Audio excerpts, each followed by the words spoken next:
kepulan asap hitam membumbung ke udara saat api membakar 4 bangunan ruko, di antaranya 2 salon dan toko kelontong di Jalan Sisinga, Mangaraja, Melaboh, Aceh Barat. Kobaran api membuat ratusan warga di sekitar lokasi panik menyelamatkan diri dan harta benda mereka khawatir ikut terbakar.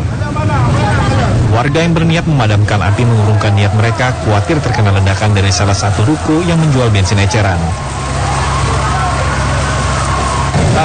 Kebakaran yang kali ini ada 4 pintu, 2 salon, ya, 1 toko kelontong, 1 lagi rumah tinggal.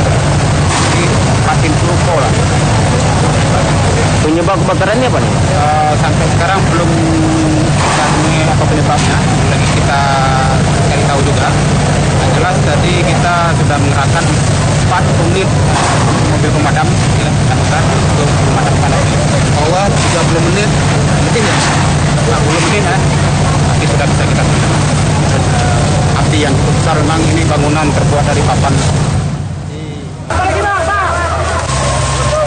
Tidak ada korban jiwa dalam peristiwa kebakaran ini.